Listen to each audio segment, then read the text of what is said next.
तो hello guys, कैसे हो आप सभी लोग। मैं आ गया हूँ फिर से हेवनली डेमन कल्टीवेशन सिमुलेशन का अगला पार्ट लेके। तो चलो फिर शुरू करते हैं। हमें ब्लैक मून स्कॉट क्वार्टर ह्यूकमो हॉल का सीन दिखाया जाता है, जहाँ हमारा एमसी कह रहा होता है कि ये सोचकर ही मुझे बहुत खुशी होती है कि मैंने आखिरकार ब्लैक मून स्कॉट की वह वर्दी पहन ली है जिसकी मुझे इतनी चाहत थी। ये सब एकदम रियल सा लगता है और हमारा एमसी वही कपड़ा पहन के एकदम रेडी होता है और हमें बताता है हमारा एमसी ग्रेट येलो पवेलियन में यूनिट के आने वाली इकाइयां मिट्टी से लेकर धातु तक की श्रेणी में आती है। इनमें कुल 60 टीमें शामिल हैं। इनमें से ब्लैक अर्थ स्क्वाड सबसे कमजोर है और ब्लैक मेटल स्क्वाड सबसे स्ट्रॉन्ग है। ब्लैक मून स्क्वाड 7 में से 5वीं प्लेस पर है। ब्लैक मून स्क्वाड को बुलाने का मेरे पास कोई खास रीजन नहीं था। वैसे भी मैं यहाँ ज्यादा देर तक नहीं रुकने वाला हूँ। अच्छा, यहाँ कुछ जाने पहचाने चेहरे भी हैं और हम देखते हैं कि वहाँ पर 2 लोग आए हुए होते हैं। हमारा एमसी अपने मन में कहता है कि शैतान का नाम लिया और हाजिर हो गए। उनमें से एक बंदा कहता है कि ये अपने आप में वो काफी रेडिकुलस है कि एक धीमी सी क्रैक के बिना कुछ कहे गायब हो गया और अचानक फिर से वापस आ गया। लेकिन अचानक ब्लैक मून स्क्वाड में ट्रांसफर हो जाना और हमें स्टार्टिंग वाले 2 बंदे को दिखाया जाता है। एक टकला कहता है कि तुम यहाँ क्या कर रहे हो। पहले वाले का नाम जोक म्यूंग होता है और टकले का नाम चिक सेंग होता है। हमारा एमसी मुस्कुरा के उससे बोलता है, मुझे यहाँ येलो पवेलियन के ग्रेट लॉर्ड ने रखा है। तो चिक सेंग बोलता है कि क्यों, इसका कोई रीजन तो हो सकता है। और जोक सेंग भी बोलता है कि तुमने किस तरह की चाल चली है। हमारा एमसी मुस्कुरा के कहता है कि वेल, तभी सिस्टम पे लिख के आता है कि क्या आप एपिसोड को देखना चाहेंगे। तो हमारा एमसी इसको देख के अपने मन में कहता है कि मैंने इस फिनोमिना का पहले भी एक्सपीरियंस किया है। क्या इसका मतलब ये है कि ब्लैक मून स्क्वाड में शामिल होना भी सिस्टम द्वारा रची गई एक साजिश का हिस्सा था। तो हमारे एमसी उसको एक्सेप्ट कर लेता है और सिस्टम बताता है कि एपिसोड 70 ग्रेट येलो पवेलियन के लॉर्ड के इनर थॉट्स को दिखाया जा रहा है और हम देखते हैं कि वहाँ पर गिव सामा और एल्डर और फर्स्ट डिसाइपल होते हैं। फर्स्ट डिसाइपल कहता है कि तुम कह रहे हो कि उनकी सेटिस्फेक्शन बढ़ रही है। तो एल्डर कहता है कि हाँ, ये अभी अभी सिर्फ एक एक्शन है, लेकिन उन्होंने बातचीत शुरू कर दी है। वो कह रहे हैं कि अगर हम अपने वादे को पूरा करने में देरी करते हैं, इस बार खुद एल्डर इंटरफेयर करेंगे। तो ये बातें सुन के फर्स्ट डिसाइपल बोलता है कि क्या तुमने ये नहीं बताया था कि उस कल्ट के सिचुएशन बदल गई है। तो एल्डर बोलता है कि मैंने बताया, लेकिन वो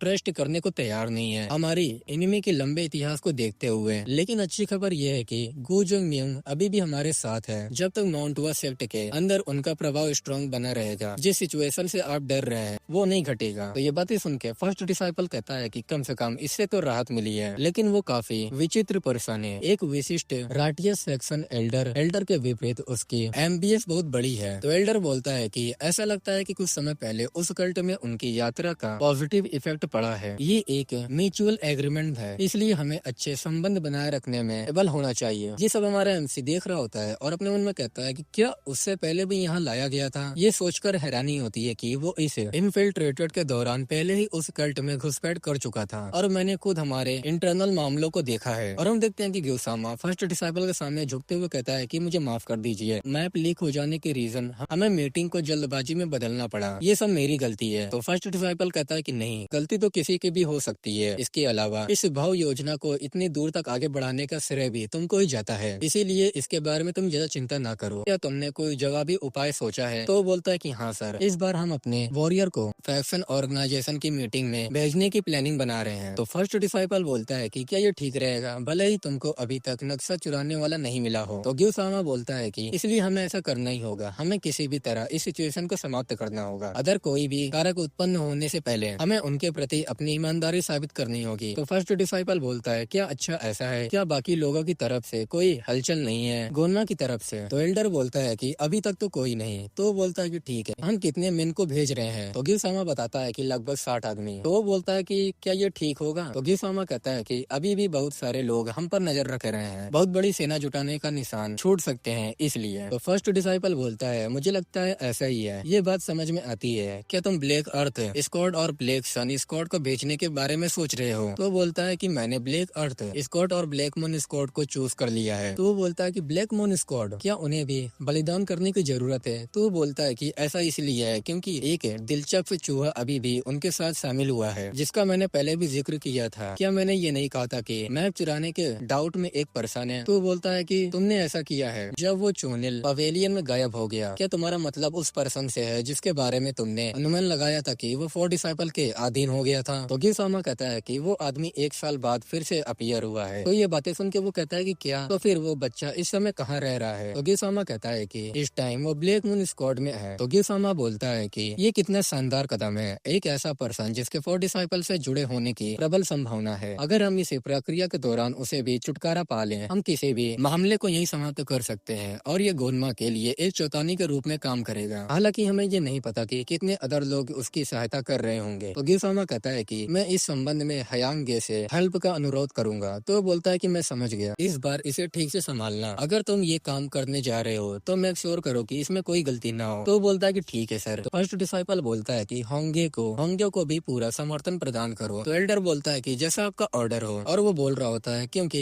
इस बार न केवल मॉन्टुआ सेक्ट बल्कि वुडान और सावलिन भी भाग लेंगे। तुमको ये मेक श्योर करना होगा कि गुजोंग म्यूंग की प्रतिष्ठा में जल्दी से वृद्धि हो। तो वो बोलते है कि ठीक है, हम लोग समझ गए हैं। और वो फर्स्ट डिसाइपल कहता है कि तब प्लानिंग को आगे बढ़ाओ। और ये सब हमारे एमसी सुन रहा होता है और चुपचाप खड़ा होता है। हमारे एमसी को कोई आवाज देता है और कहता है कि ये कमीने, क्या मेरी बात तुमको मजाक जैसी लगती है? और हमारे एमसी चिक्सन अटैक कर देता है, लेकिन हमारा एमसी बड़ी आसानी से डॉज कर लेता है और वो दूर जाके गिरता है। उड़ते हुए कहता है कि तुम एक घटिया इंसान हो। पीछे से जियोक संग बोलता है कि रुक जाओ, तुम किस और हो? तो हमारा एमसी कहता है क्या? तो पूछता है कि पूछ रहा हूँ कि तुम्हारा समर्थन कौन कर रहा है? पिछले एक साल में तुम कहाँ कहाँ गए थे और तुम किन किन लोगों से मिले थे? ये सब बातें सुन के हमारा एमसी अपने मन में सोचता है कि वो थोड़ा सतर्क है। मुझे लगता है कि वो बिना वजह कैप्टन नहीं है। वो शायद मेरी अचानक बड़ी हुई एबिलिटी और उसके कंट्रोल से बाहर होती सिचुएशन के बारे में सोच रहा है। ये सब मुझे मिले भारी समर्थन की बदौलत है। अभी जो एपिसोड मैंने देखा उससे तो ये लगता है कि ब्लैक मून स्क्वाड के ये लोग हम सब मरने वाले हैं। इस लाइफ में मेरे द्वारा लिया गया डिसीजन के कारण न केवल मेरा फ्यूचर, लेकिन इन लोगों का फ्यूचर नहीं बल्कि मून स्क्वाड का पूरा फ्यूचर ही पूरा बदल जाएगा। वो लोग जिनकी असल में दिप नहीं होनी चाहिए थी, या फिर जो लोग बहुत बाद में मरने वाले थे, वो सब भी मिट जाएंगे। बेशक जिस तरह से उन्होंने मुझे तंग किया, मुझे इस बात की परवाह नहीं होगी अगर उनमें से कुछ मर जाए। लेकिन अब मैं उस तरह की छोटी मोटी नाराजगी को अपने दिल में नहीं रखता। जोक म्यूंग और चिकसन के प्रति मेरे मन में जो भी गुस्सा था वो सब खत्म हो गया। मेरे कई पिछले लाइफ में ये पहले ही तय हो चुका था। और वो लोग को देख के मुस्कुराते हुए अपने मन में कहता है कि ठीक है, ये लोग तो बस इस्तेमाल करके फेंक दिए जाने वाले मोहरे हैं, बिल्कुल मेरे तरह। ये जरा सा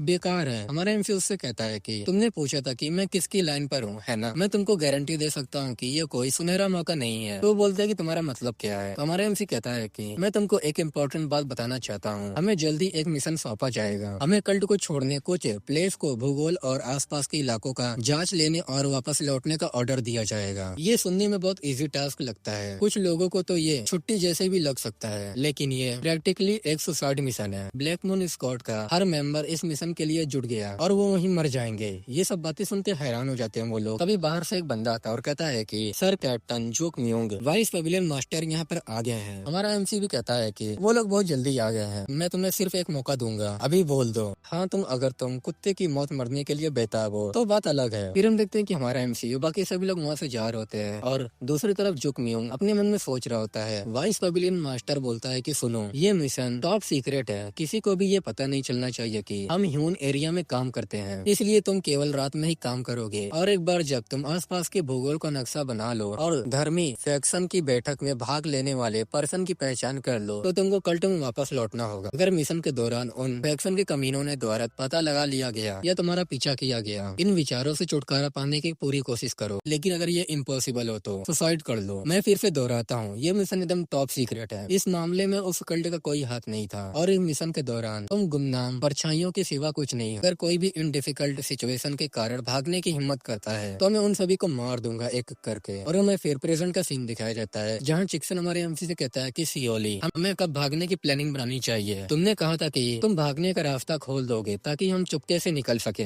हमारा एमसी चुप कराते हुए कहता है कि आवाज अपनी धीमी रखो, आसपास से हमें कोई देख रहा होगा। तो वो लोग कहते हैं कि क्या? तो हमारा एमसी भी कहता है कि हम पहले से यहाँ पर घिर चुके हैं। भगोड़ों की संख्या कम करने के बारे में वाइस पवेलियन मास्टर ने जो कहा वो सब झूठ था। इस माउंटेन में इंटर करते ही हम उस पॉइंट को पार कर चुके थे जहाँ से वापस लौटना इम्पॉसिबल था। अब इस जगह से भागने का कोई रास्ता नहीं है। तो पीछे से एक बंदा कहता है कि किस तरह का? तुम कह रहे हो कि उन्होंने हमारे चारों ओर एक ऐसा जल बिछा दिया है जिसे निकलना इम्पॉसिबल है। तो हमारा एमसी कहता है कि हाँ। तो जियोक संग कहता है कि मैं इस बात पर कैसे विश्वास कर सकता हूँ? क्या तुम कह रहे हो कि हायर अधिकारी ने हमें यहाँ मरने के लिए भेजा है? क्यों?